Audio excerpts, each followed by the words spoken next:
This is still November 14th, resuming from the previous 15th tape. This is the 16th tape in this Mahabharata Mihir Baba's life. It's I'm talking with Meherwan Jessawala, and we were in 1963. The episodes from that year. Did you want to talk about Pegu now, or are there other things? So I think we were talking about Gadekar in the last tape, and I just, in passing, would like to make a reference about Gadekar's early connection with Baba, because actually Gadekar's father was in the very early days of Meherabad ashram, when Baba first opened the ashram in Meherabad. Gadekar's father was the sort of the cobbler for the colony.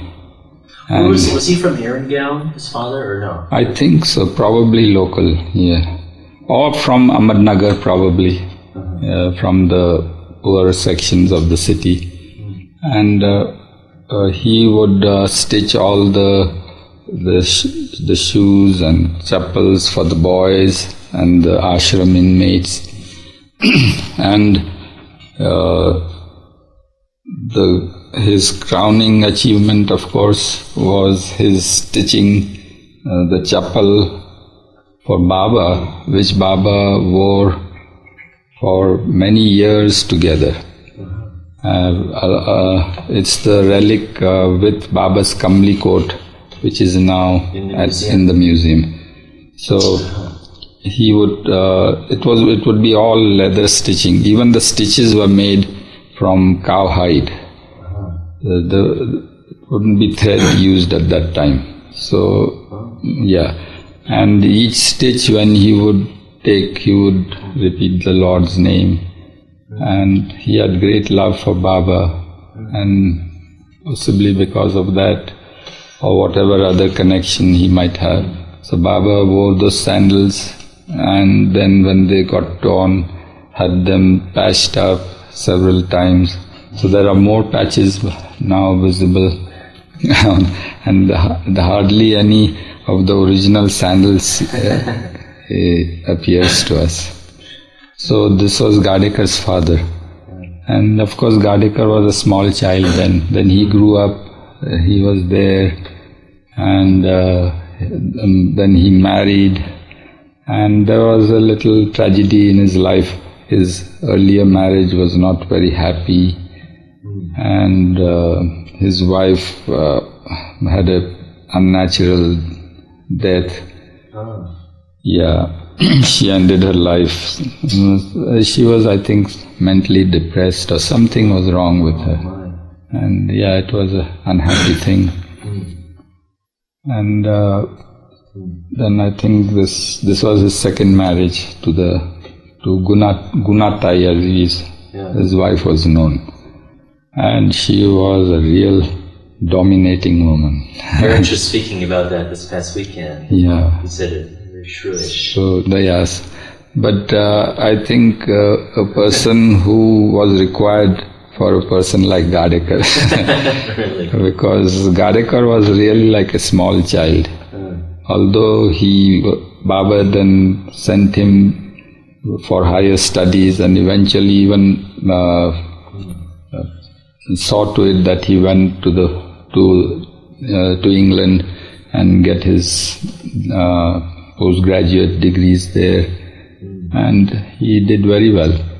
When he returned, he got a very high government post and gradually rose to the position of Director of Education. And for backward class people and all that, especially for the backward class. So he held a very high post, and not only backward class but in charge of education for Maharashtra state. So he would be touring all these places to see how the schools were maintained, because all the schools aided by government, and government and municipal run schools.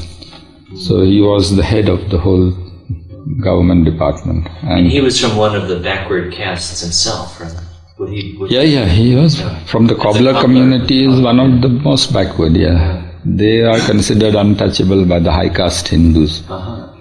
So in fact, Gadekar rose from very humble beginnings and rose to great heights. But the beauty of his character was that he never forgot his humble beginnings, and he remained humble. There was no show in his humility. It was so natural to him that, in fact, I remember he had a sort of a person who's known as a peon in the office. I don't know whether he knows such a term there. Not in the West. Yeah, not in the West. So here we have these categories known as peons, who are sort of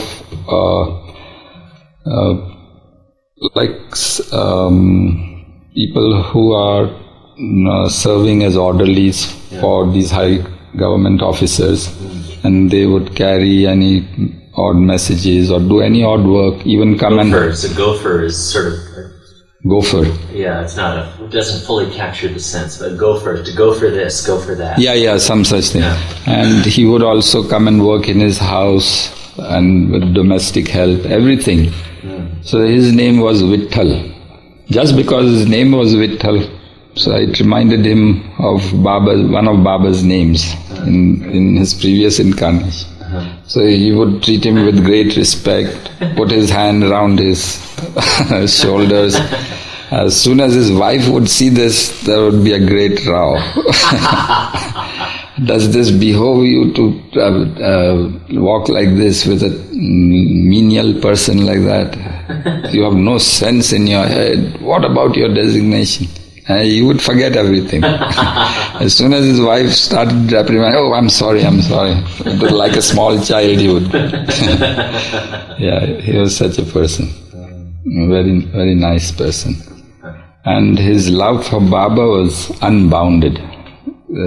He was just madly in love with Baba, as it were.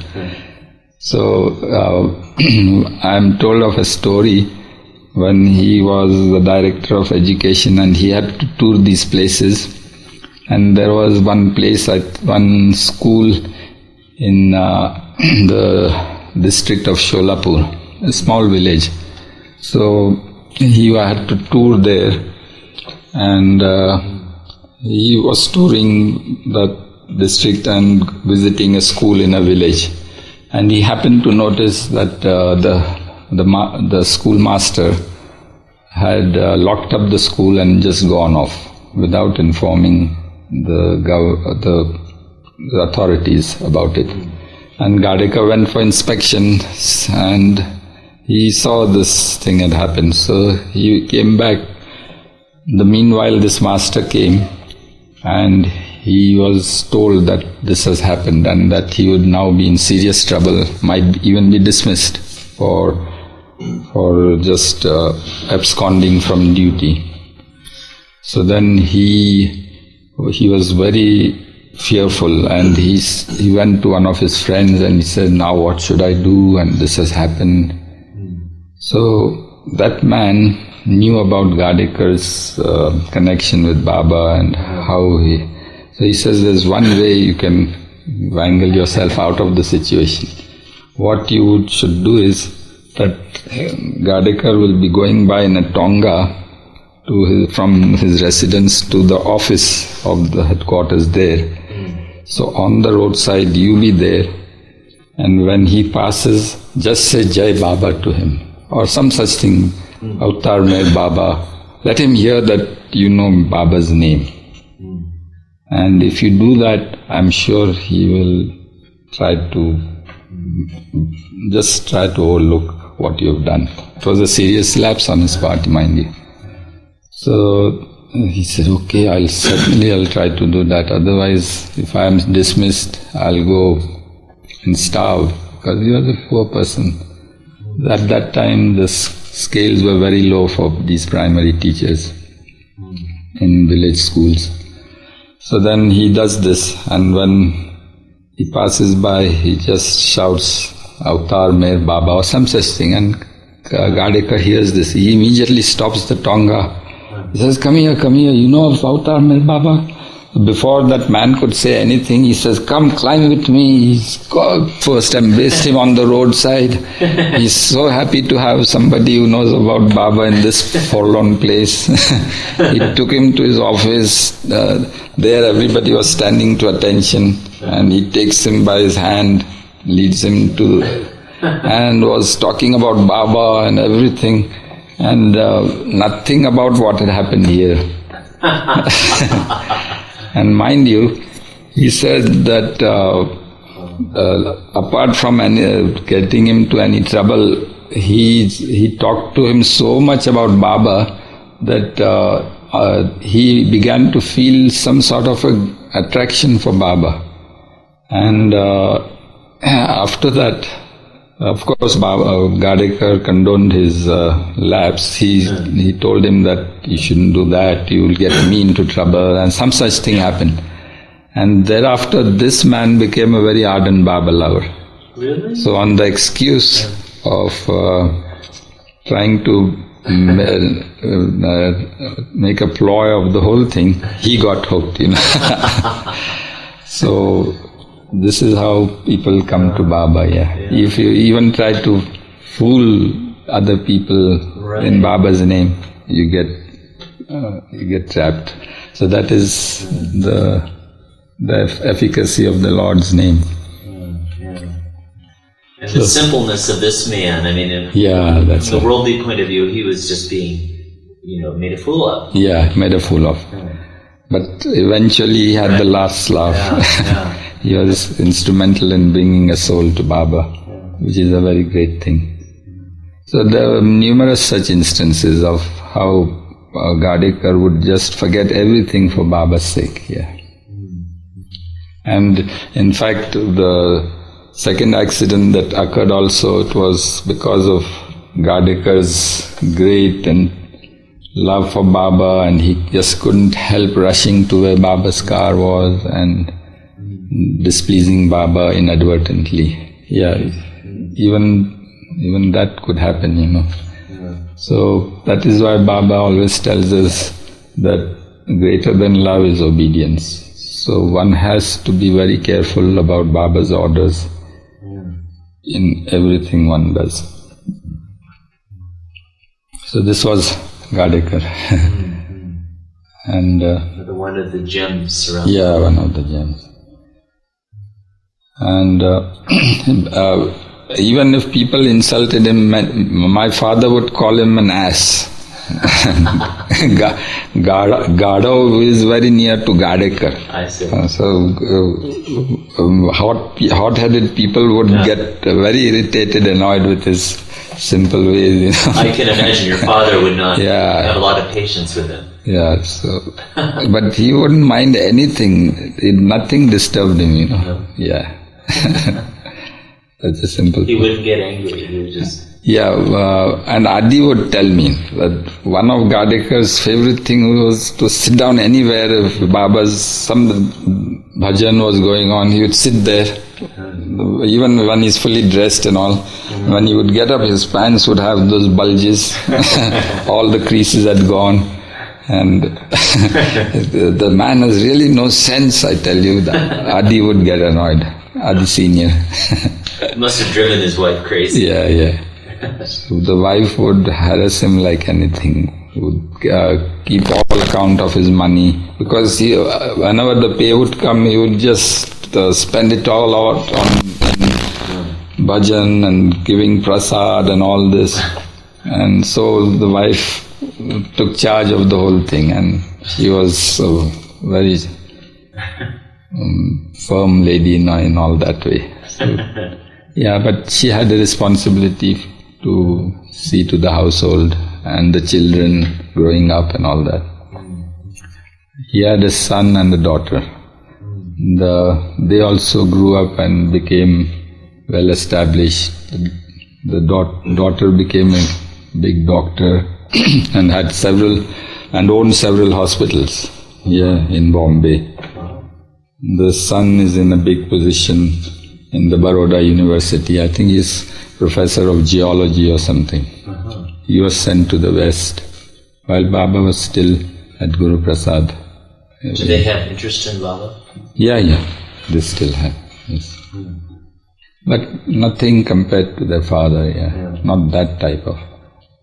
Although his son is very much devoted to Baba, and being in Baroda, he goes to see the Maharani of Shanta Devi sometimes, who was the owner of Guru Prasad. He still keeps in touch with her. Yeah. So that was Gadik. Then another thing I would like to mention was in the previous year, I think we missed one or two important events, like for instance, before the East-West gathering, Baba had come to Guru Prasad in 1962 summer, and in that time two painful incidents had occurred, because the very first month Pendu was stricken with urinary trouble.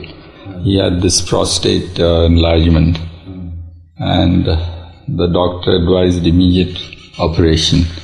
So after Baba was settled in Guru Prasad, he was taken to the nearby clinic called Jahangir Nursing Home. So Pendu was taken there, and the operation was performed by a nice, competent doctor, and it seemed to be successful. But after a few days, there appeared to be a little leak from the site of the incision, and it seemed the place had ruptured. So the doctor said another surgery will have to be done. So poor Pendu had to undergo another major surgery to repair the burst that had occurred. Yeah. So this was done, and he was recovering. A few days before he would have to be taken back to Guru Prasad, again it ruptured. So Pendu was really distraught, and the poor doctor, he said, I've never had this experience in my life. And he promised Pendu that this time I tell you, give me one more chance, and you will not face another operation in your lifetime, at least for this. So then he took him again, and a third major surgery was performed, mind you, within a few days. And then it was properly done up. But the thing was that with these repeated surgeries, the tract got inflamed, and then he had to be frequently dilated. The tract had to be dilated, and it would be extremely painful for Pendu. So it looked as if Baba was making Pendu share in the suffering that always was the lot of the Manli who were with Baba. Baba would give a part of his suffering to one or other of the members. So because it was so obvious that such a capable surgeon failing 3 times almost, yeah. And Pendu was already had and was continuing to have a lot of suffering from the second accident. Yeah, that's right. He was the one who... he was the one who suffered the most in the accident. Yes, Baba was giving him an extra dose, I think. It seems like Pendu may have gone through, at least in the years that I started coming here in 72, and it seemed like he was the one who had the most physical suffering ongoing. Really. He was really, really tough, huh? Burly, yeah. I suppose Baba gives as much suffering as you can take. So each one gets his due share. And Baba brings it to a sort of the very limit of one's endurance. Whether it's physical pain or physical endurance or whatever you might call it. Yeah. So even Neeraj had to undergo a lot of this sort of thing. I'll come to that also. But as soon as Pendu was brought back, Vishnu who was also there, mind you. So that same year, Vishnu, he was of course having this heart trouble, and gradually it ended up in his having dilation of the heart. And he had this trouble, of course. But despite that, he was quite physically seemed quite all right. He would move about, be there, and he would keep night watch for Baba for part of the night. Yeah. So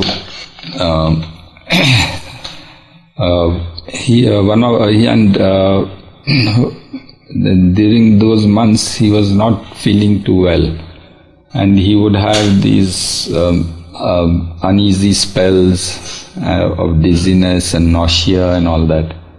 And one day I heard Neeraj tell Baba, he should be hospitalized. His condition to me appears not very good, and why don't we send him there?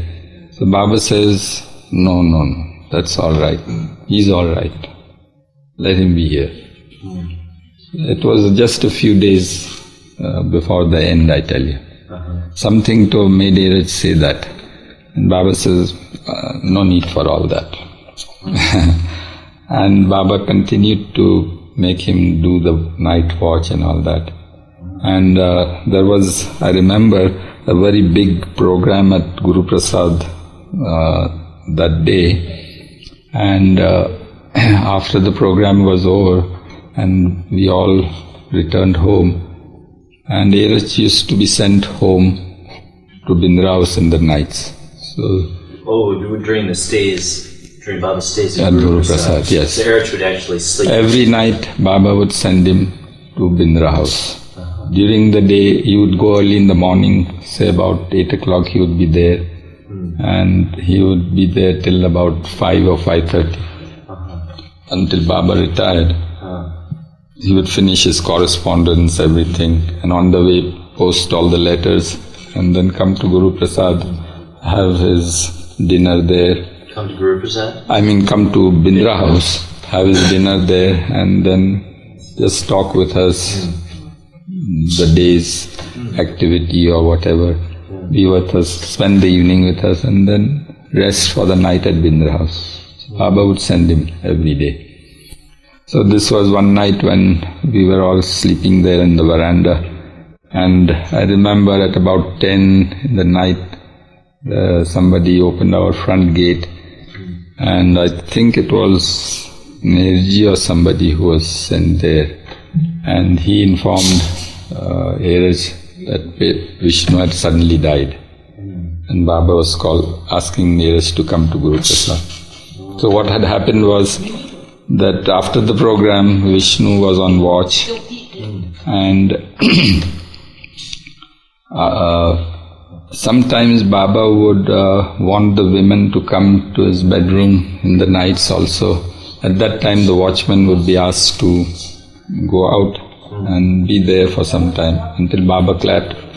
The women would leave and the night watchman would get into the room.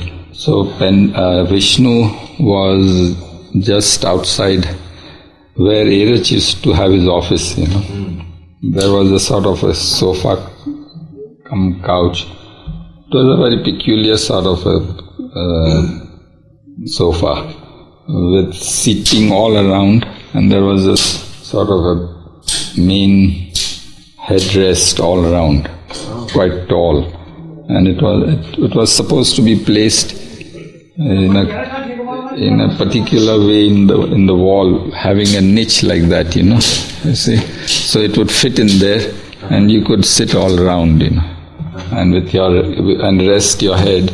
A common sort of rest. Some such sofa was there, and you were sitting on the edge of one, and Ghaver came along to call him for going to Baba, and Vishnu was enjoying a joke with somebody, and he was laughing loud. In the meantime, Ghaver came out from the Rani's room onto the veranda where this couch was, and Vishnu was laughing so loud, and suddenly he lurched forward and fell heavily. And Ghaver was so scared, she began to shout, "Baba, Baba, Vishnu, what happened?" But there was no response from him, and he had just passed off. Just like that? Yeah, just like that. So Ghaver was trying to resuscitate him, but there was no response. He had just passed off in a single jolt, as it were. Yeah. So what a swift and good death he had, yeah. Here's someone, he had been with Baba since like the early 20s. Yeah. Even before the Manzil-e-Meem also. Before that even. When Baba was in Kasbapet. Yeah. From that time. I've often noticed that one hears very few stories about Vishnu, even though he was with Baba so much, and I've often wondered why that is. He was the one who would be very retiring, very unassuming, and never pushed himself forward, but always ready with whatever Baba would ask him to do. And mostly he would be connected with bazaar work, getting for the marketing and all that. Yeah. And he was one of the teachers also in the early schools. That's why he was known as Vishnu Master. There were so many, Shagan Master, Vishnu Master, Dhake Master. This comes from the school days. Yeah, from the school days. So that was Vishnu, and he just passed off. So then Ghaver rushed to Baba and said, "Baba, Vishnu has died." So then Baba came out of his bedroom, walked all the distance, and sat on the chair there. And he said, "All these years Vishnu kept watch for me. Today I am keeping watch on his body." So that was a very rare thing. Baba never did that, So Baba said that he deserves this, and it was in his fate. So, and while Baba waited, he was waiting for Eraj to come and then to take Vishnu away to the crematorium. Baba says to get him cremated there. Yeah. So then Eraj went, and he sent word that I shouldn't come. You should not come? No, that I should not exit. So accordingly I went to sleep, and Eraj went off with Meherji, and then they arranged for the funeral, and in the night got him cremated. And I think the ashes might have been buried here, or I'm not sure whether there's a grave for him there or not. No, I can't remember. Yes, so, but he was cremated there. Yeah. So, and then Eraj returned late in the night. Yeah. So some of Baba's close ones were starting to pass away. Yeah, one after the other. A few years before. Yeah, and my father. Your father. Yeah. Almost Rano. And then. Yeah, almost Rano. That was Vishnu, and then prior to that, Eraj was having a spell of bad health. In 1961, I had told you about the great floods that we had in Pune, with those constant downpours in Pune. And Eraj would return to Vindra House every day, and Baba would tell him to cover himself up well. But Eraj would rather neglect that, So it seems he must have caught a bit of chill in his lungs or something. So when Baba returned that year to Mehrazad, sometime later he developed severe pneumonia. A few days after reaching Mehrazad. And it was a very severe case of pneumonia. And he had high fever and all that. And Gawir treated him with the usual drugs, sulfur drugs and antibiotics or whatever. But so the fever was brought under control. But all of a sudden, his body had a severe reaction to the drug. Whatever was given to him. Some sulfur drug was there. And he suddenly developed what is known as hemolysis, which means that your kidney starts releasing blood from the urine. It's not able to filter out the blood. It ruptures, as it were. So his urine began to become dark and more dark until it became almost bloody, deep chocolate-colored urine. And Gawir was scared. She told Baba, this is... And Erich was getting pale, So, Baba, this requires hospitalization. We cannot treat him here anymore. Baba wouldn't let him go. No, do your best to try something. But his condition worsened. So, reluctantly, Baba allowed Erich to be shifted to hospital, to Booth Hospital. Yeah. And there was one big room right in the front side only, to the right as you enter the hospital. There was a big private room. And there was Dr. Pedersen there at the time, a very nice, accomplished doctor from the Salvation Army. So he was given in charge of Erich. And he says, first thing, Erich must be given blood transfusion. His blood count had gone dangerously low, almost 3 or 4 counts, whereas it should be about 13 to 14. So it was critically low. And he says he could collapse any moment. So his blood group there was no blood bank in Ahmednagar. No blood was available. So fresh blood. So they started to test people who had blood similar to Erich. And eventually my cousin Kawas, he had a farm laborer whom he brought. He brought several laborers, strapping young fellows. And one fellow had blood exactly matching Erich's. So he was happy to give for Erich. And there was blood transfusion done, but the kidney couldn't recover. Whatever things that Pedersen was trying, from one side he would get the transfusion, and from the other side he was losing blood. But he wasn't using the same drug anymore, was he? No. Fortunately, by mistake, the nurse was going to give the same drug, and it was caught in time or some such thing happened. I'm not so sure, but some mistake was going to happen, and fortunately averted. My mother also was informed, and she rushed over from Pune, and she was there all the while with Erich, nursing him and all that.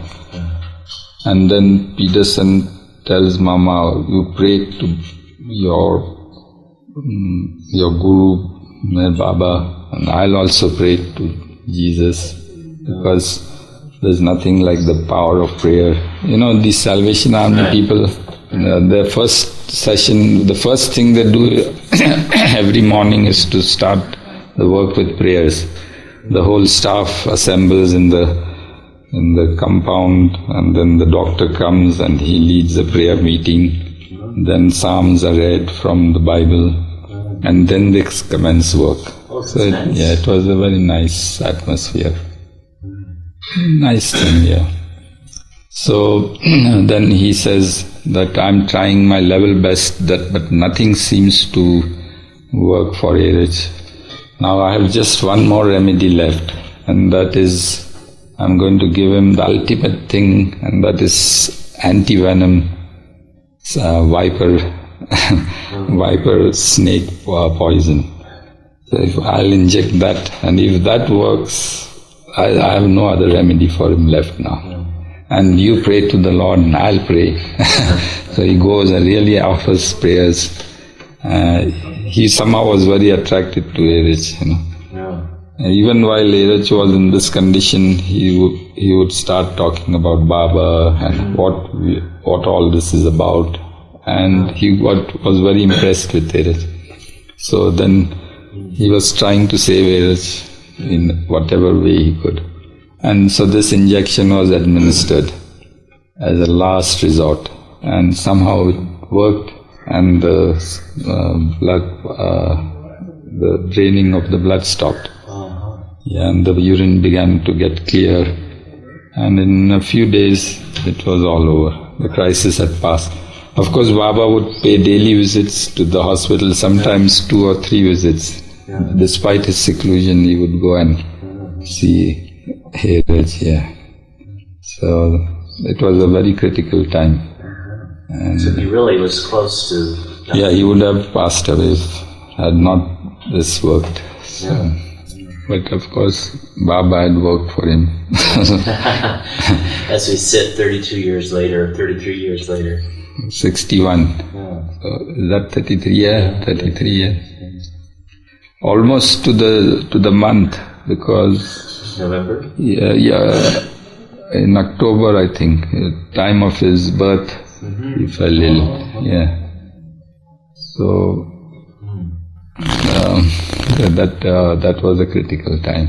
I remember in one of the family letters it does mention that Erich had been very sick for several months. Just a passing mention. Such details were not allowed to be given out. Many details Baba wouldn't allow because of his work at the time in seclusion, and then there would be queries and lots of anxiety all over the world, because Baba's work of seclusion had started, that phase had started, and many things had to be just not mentioned at the time. So one of the things probably was that details of these things had not to be given out at the time. Later on, of course, everybody knew. So thereafter, then Erich did have a little weakness, and then he had this long-standing trouble in the anus because of the hard life that they had to lead in these mass journeys and the new life and all that. So he would have difficulty while passing motion and all that, and ultimately it resulted in a fistula in the anus. So it came to a stage when an operation had to be done. So again, I think the following year or what, he was taken to hospital, and again Peterson was the one who performed the surgery and cleared that fistula.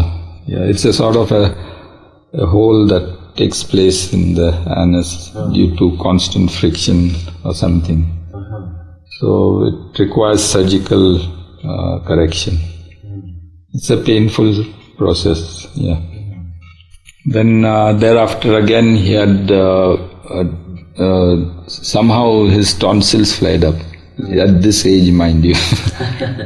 So he had to be admitted once again in the hospital, and they had to give him this, they had to remove the tonsils. And I remember that time, of course each time my mother would be going there to stay with him and all that. And during the tonsil surgery, she tells me that it was very difficult for the doctors to get him under. huge quantities of chloroform would be required to get him down under. Really? Yeah, it would be sufficient for 2 or 3 people to be knocked out. Each time surgery would take place, this was the problem they would face. So after the tonsils operation, it was successful, but something happened and his tongue slipped back. You know, they have to be very careful of the tongue not slipping inside while the patient is under anesthesia. Right. Because if that happens, there's no control over the muscles of the tongue, and it slips back. If that happens, you choke. Right. And he choked, you know. While they're removing the thing from the mouth, some accident must have taken place. So the doctor was summoned hurriedly. He was becoming all blue. And Peterson came and had to pull the tongue out, and it injured his tongue. So that was one of the things he had to undergo. And then a final bout again with another trouble in the anus, this time of a fissure. So a third operation again. Well, this is all happening in the same time? Yeah, one after the other, probably a year apart or few months apart. The last time I told Mama that I would go and attend on Airage. She was not too well then, I think. So I was with Airage in the hospital. So the operation went very well, and then on the day that Airage was to be released, he developed herpes around this area, you know, in the groin and all the parts here. All of a sudden, probably some infection in the hospital. So as if he had to have his quota of the pain that he had to suffer. And Baba was extracting the maximum from him, whatever he had to endure. Yes, it was a very painful thing. Herpes is a painful condition. And in these delicate parts, it's extremely painful. So then I accompanied Airage back. There was no hospitalization necessary for that. So Peterson sent him home, and we were treating him here in the room itself. Donkin was there. In his room at in the Manonash cabin. Right. I would stay with him there. Yeah. So in those days, you took some time off of work to do this? Yeah, I took time off to be with him. And when he began to feel well, then I went back. But one thing I remember was that Peterson became very fond of Airage.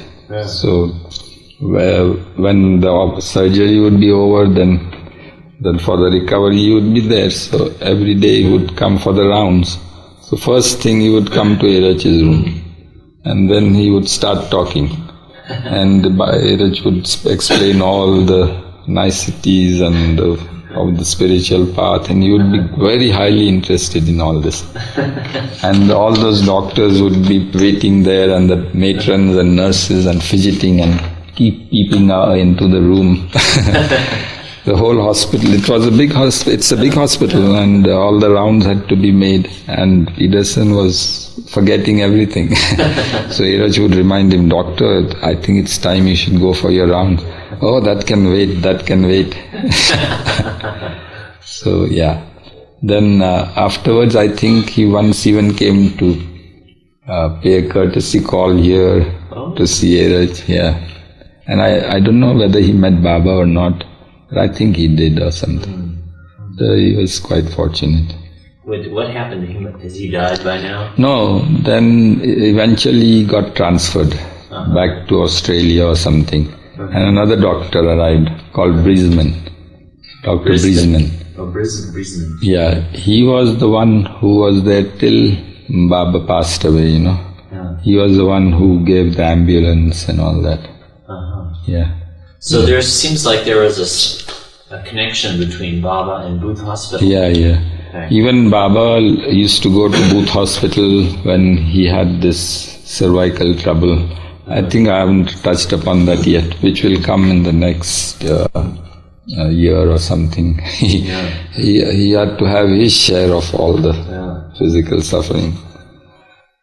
So then this was the Iraj saga of illnesses, one after the other. I've never, over all these years, heard Iraj to talk about any of this. No. Nobody must have mentioned about it. No.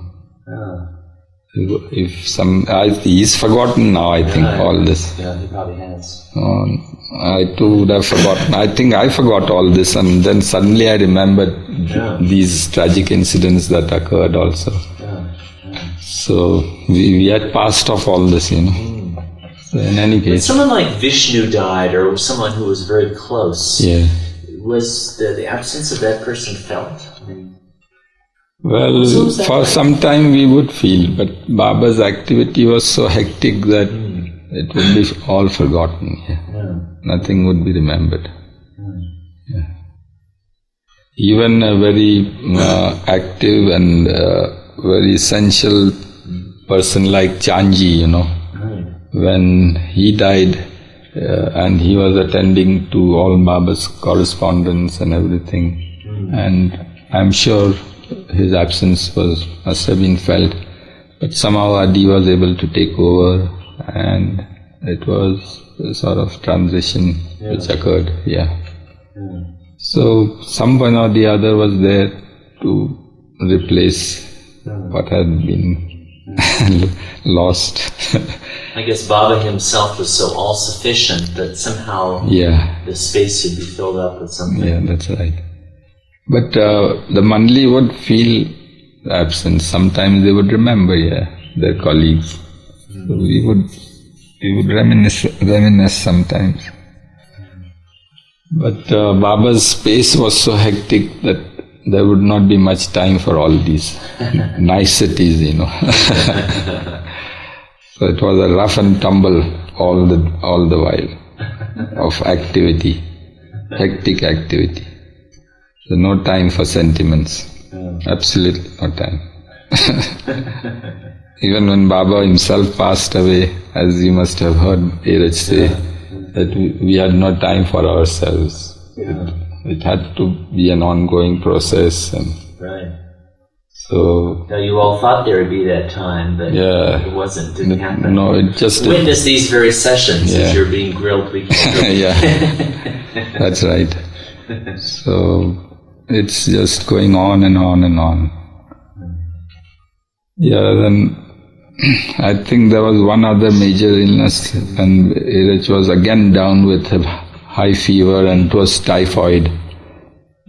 After all these major operations, his system had become weak, so he was prone to these infections. And then I remember Baba had sent him to Bindra House for a few days to recuperate, while Baba was at at Meherazad. And then after some days' rest, he returned.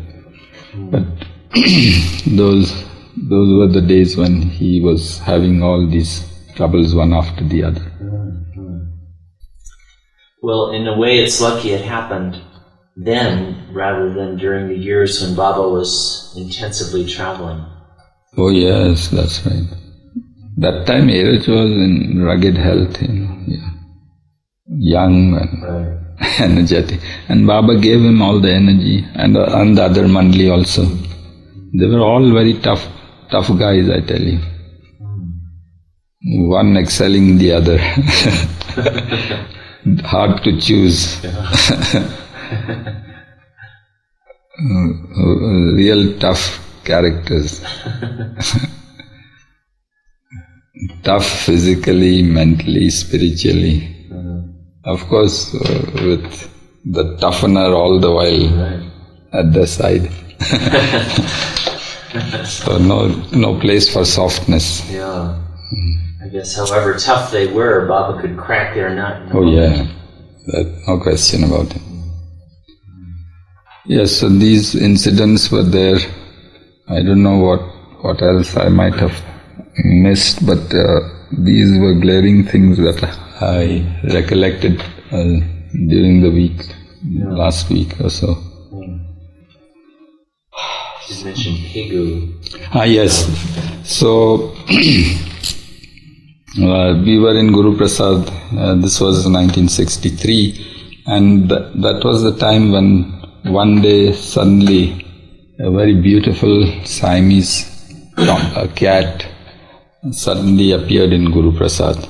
And it was a real beautiful looking cat, rich golden brown color, and blue eyes, a lot of fur on it, and a pedigree cat, Siamese, I think, Siamese cat, yeah.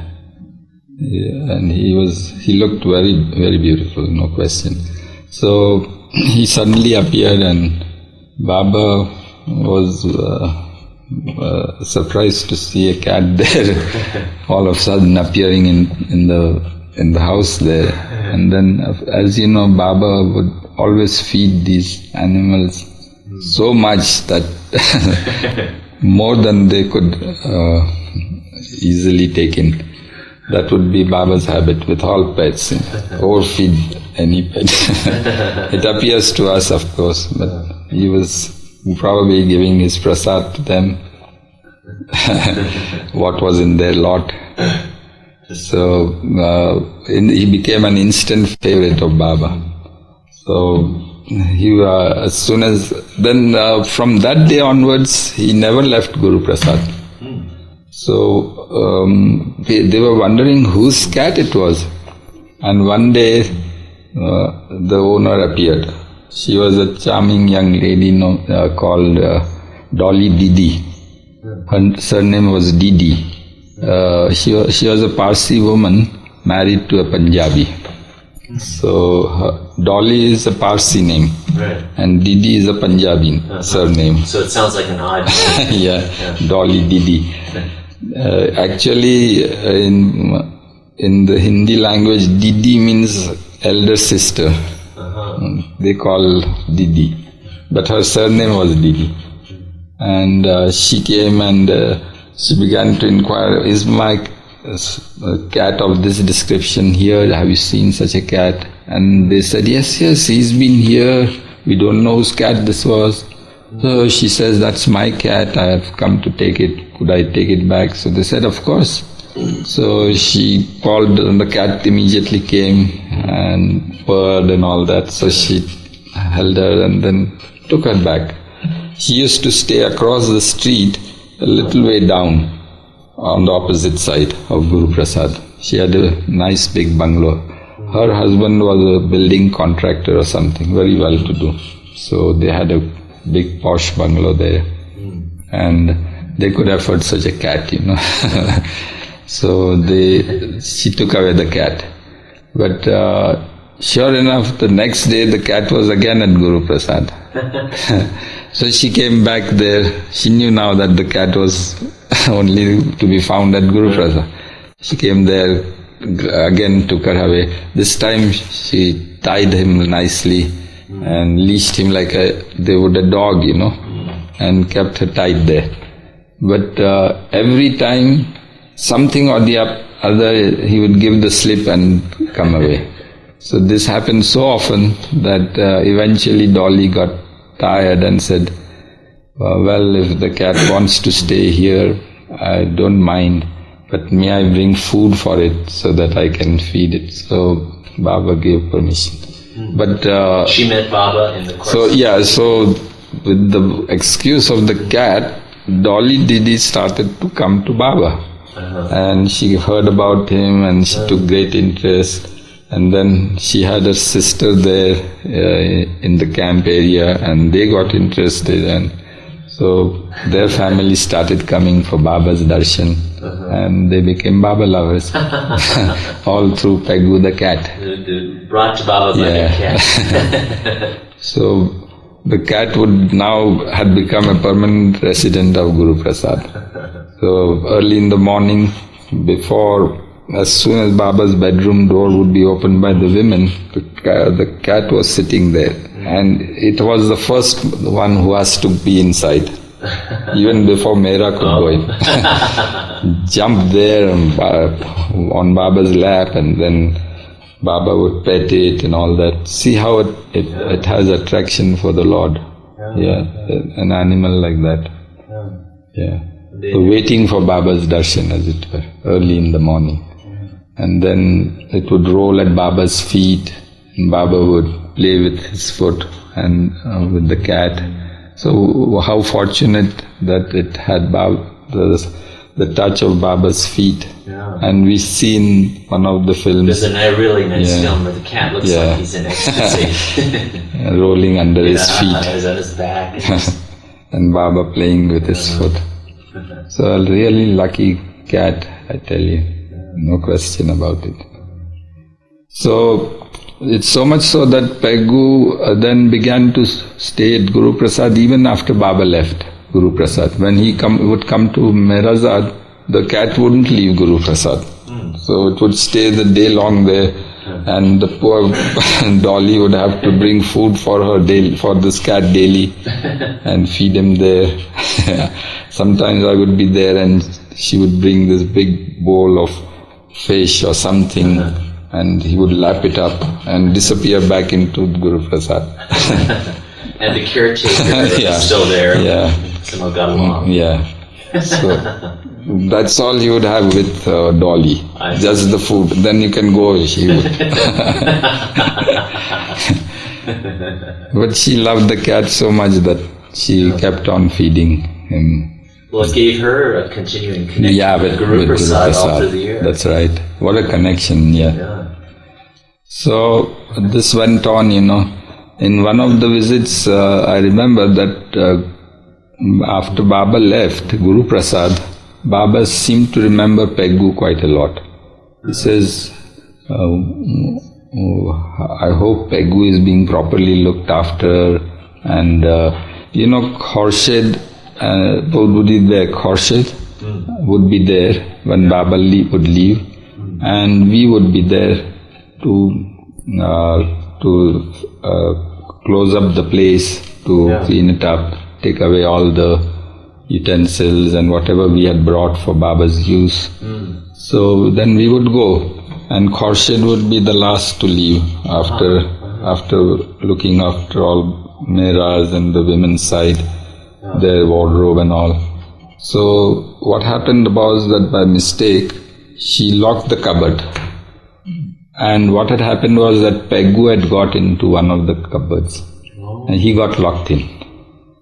And here Baba was remembering Peggu. Somehow he just kept on referring about Peggu. I wonder if Peggu is all right. Nobody is in the house. I'm sure he wouldn't get locked up or something. And they would say, Baba, how could that be possible? And actually that is what had happened.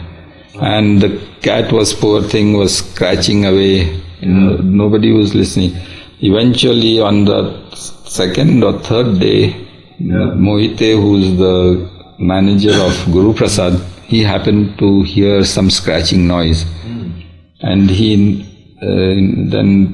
fortunately, I think he had the keys to the cupboard, and he opened, and out dropped Peggu, all famished and very haggard and on the point of dying.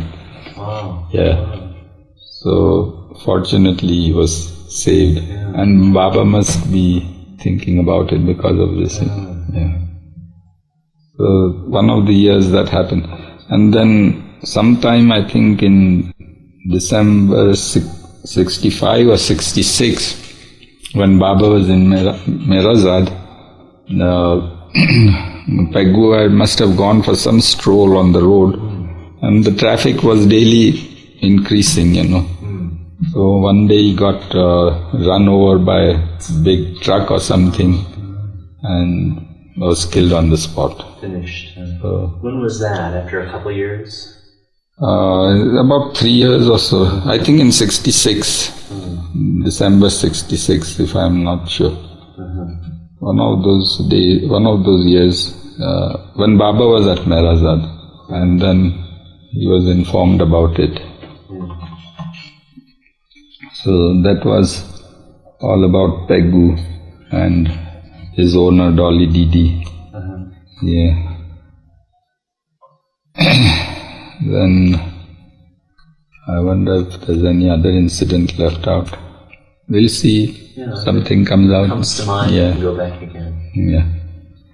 So I think we have fairly come to the end of the 63 stay. Yeah.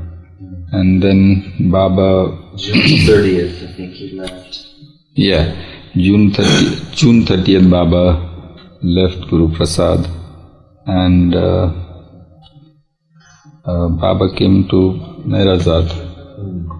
And now it is, what year? 63. 63, yeah. So,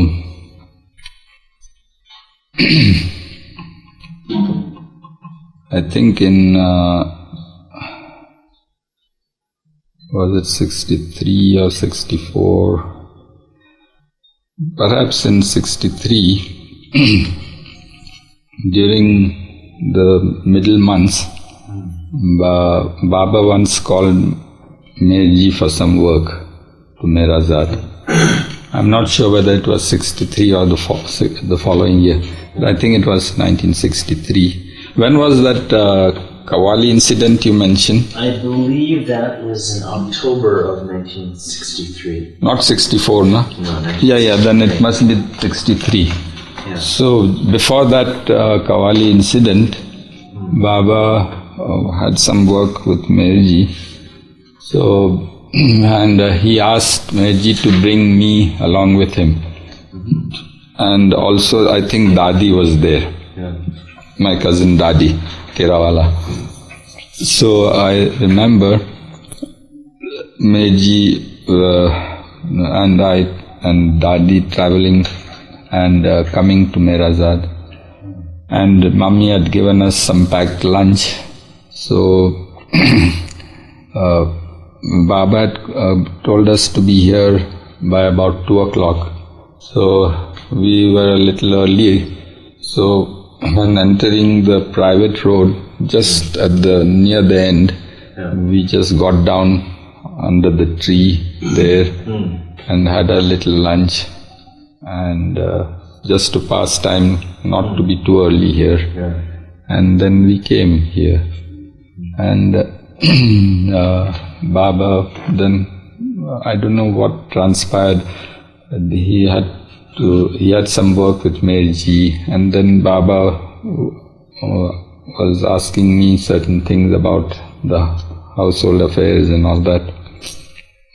But what had happened was that traveling in the heat of the day, I somehow had a little bit of a heat stroke, and eating that food there on the way, it began to cause nausea. And I was feeling very, very sick before Baba.